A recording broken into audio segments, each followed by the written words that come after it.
guys, and welcome back to my kitchen. What you see before me is not a lazy rendition of the newest generation of Pokemon, but rather a tangled mess of my future pickle project. So these are garlic scapes. I know that it sounds a little bit like a sort of a stoner snack from New Jersey or the most degrading page on the Kama Sutra, but these are actually just garlic stems. So if anyone watched my pickle video, you saw me eat these pickled in the winter. But these are freshly harvested from garlic that is currently growing now. So basically what they do is they cut the stem off of the garlic to sort of encourage the bulbs to grow larger.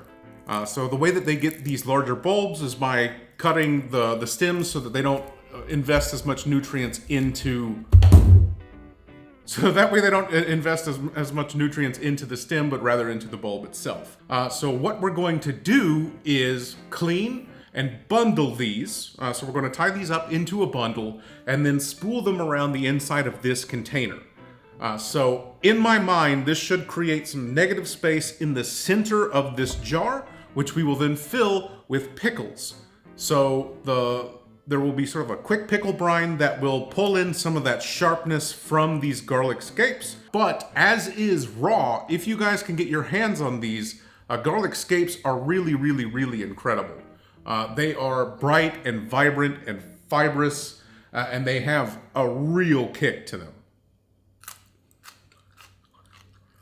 Oh, definitely awake now, that's for sure. Ha! I've been trying these with different dishes. These are really amazing in Asian stir fries.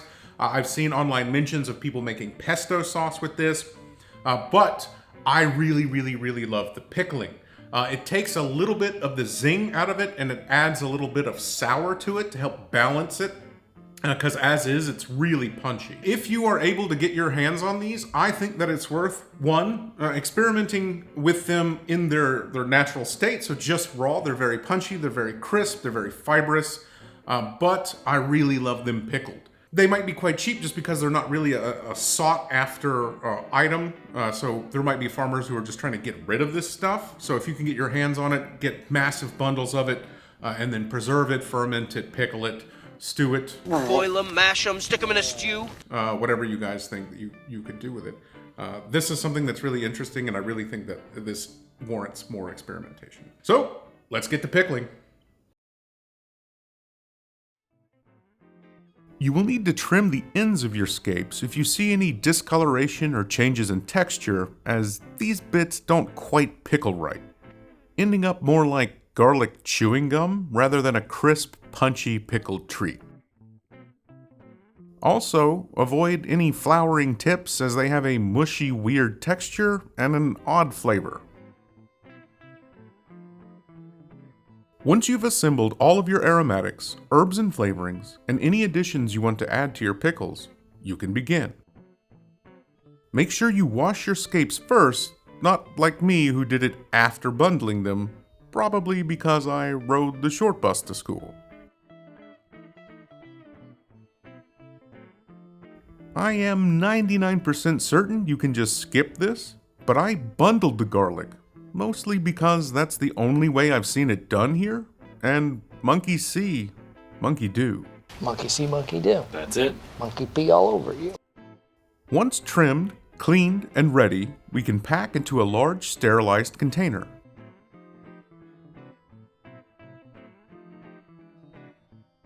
Here I had a unique problem because I was cramming bundled garlic into a jar my ham hands were too wide to get into, and my stubby fingers were too short to reach the bottom of. So I have managed to create a couple problems you will avoid. Just keep in mind that glass or ceramics are the best for pickling, but plastic also works well as long as there are no deep scratches where bacteria can live, and the container is squeaky clean. Intermittently add any flavorings you want.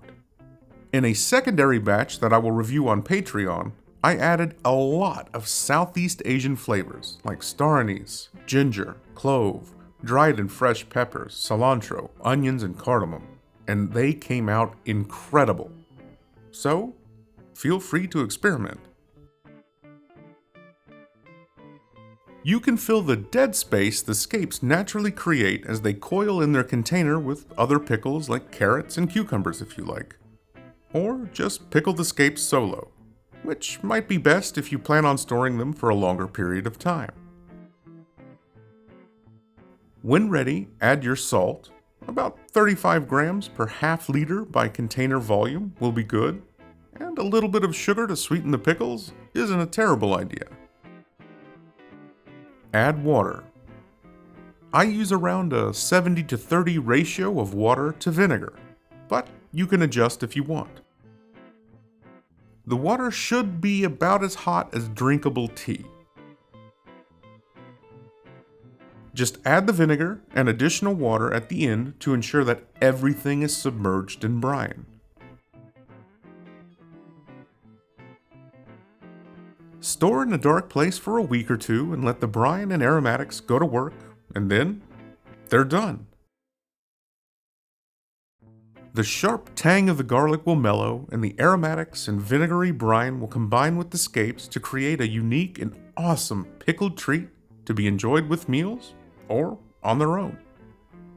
But how did mine come out?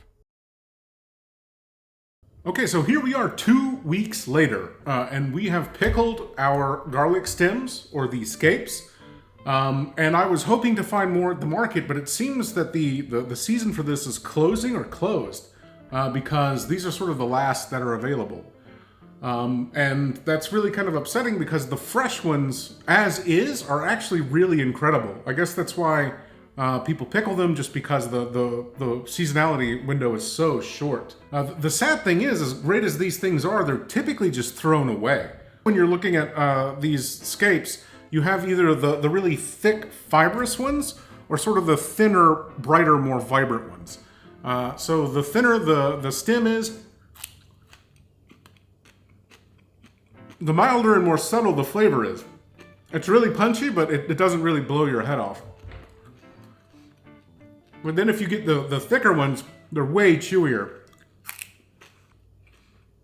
Ugh. And they're way more intense. So when you're jarring these, get the thick, fibrous, tough ends to pickle, and keep the thin, green, soft ones for fresh consumption.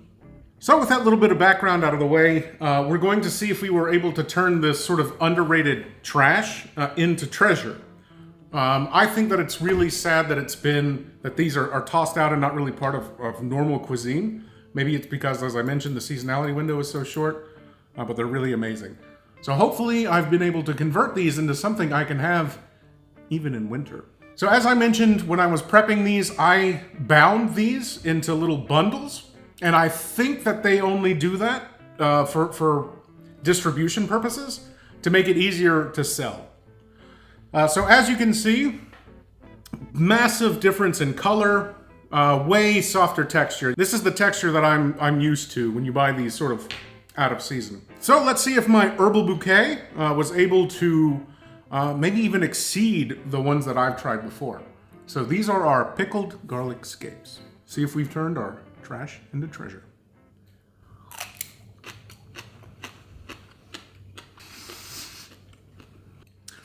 They're still really vibrant. They still got that really deep flavor to it, but I think that I needed to add way more salt to this. But these are super good. I think I am going to boil some water, add some salt to it, and then put that in here.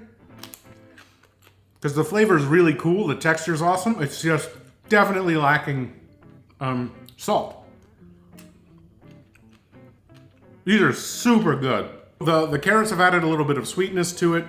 I'd like to try one of the pickles in here as well. So these should be sort of like the low sodium pickles that I made. They're way softer already, much softer.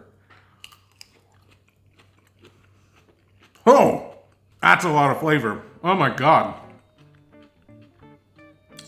Really absorbed a lot of that garlic flavor.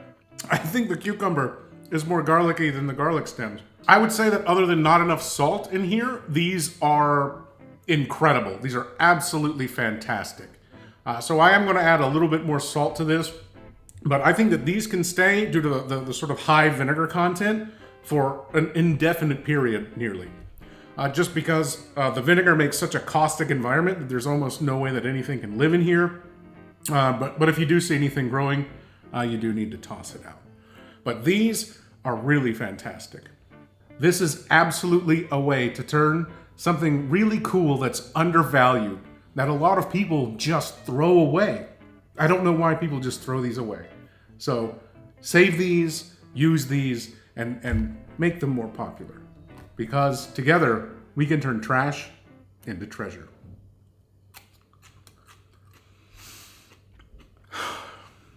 Woo! All right, guys, so I hope that you enjoyed this sort of jaunt through pickling. And again, this just goes to show that if you use sort of a high vinegar brine, you can really take risks with pickling just because it kills so much in the environment here.